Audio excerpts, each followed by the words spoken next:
বাংলার গৌরবের এক অনন্য নাম জামদানি শাড়ি।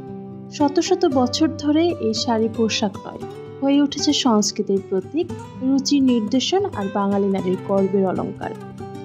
ইতিহাস বলছে মুঘল আমলের প্রারম্ভে ঢাকার সোনারগাঁও আর নারায়ণগঞ্জ অঞ্চলে জন্ম নেয় এই অপূর্ব বয়নকলা।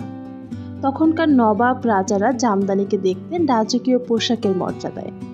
সেই সময় থেকে আজ অবধি জামদানি বাংলাদেশের নামকে করেছে বিশ্বমঞ্চে উজ্জ্বল। জামদানি তৈরির প্রক্রিয়া একেবারেই হাতের কাজ, এটাই এর অদ্বিতীয় বৈশিষ্ট্য। প্রথমেই আসে সুতার প্রস্তুতি।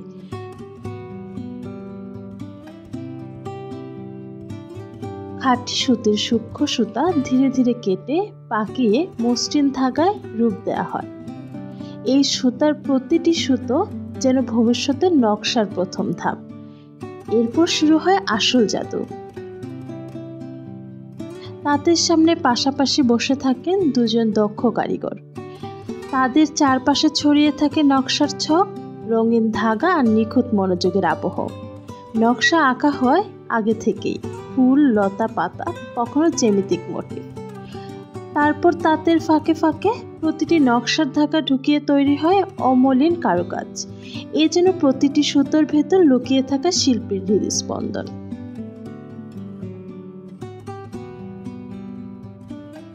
একটি জামদানি শাড়ি তৈরি করতে সময় লাগে কমপক্ষে 1 মাস, কখনো কখনো 6 মাসেরও বেশি। প্রতিটি মুহূর্তে কারিগরের ধৈর্য, নিখুঁত দক্ষতার অক্লান্ত পরিশ্রম মিশে থাকে। এই দীর্ঘ প্রক্রিয়া শেষ হলে জন্ম নেয় একখণ্ড জীবন্ত শিল্পকর্ম।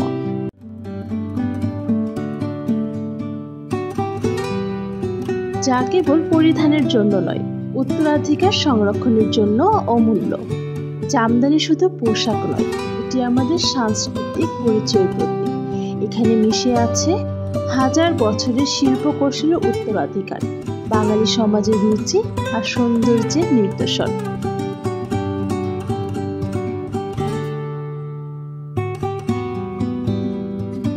আজও যখন কোনো নারী গর্ব ভরে পরেন একটি জামদানি শাড়ি, তখন সেই পোশাকের প্রতিটি গায়ে থাকে বয়ন শিল্পীর ঘাম, ইতিহাসের গৌরব আর আমাদের সংস্কৃতির অপরিসীম সৌন্দর্য।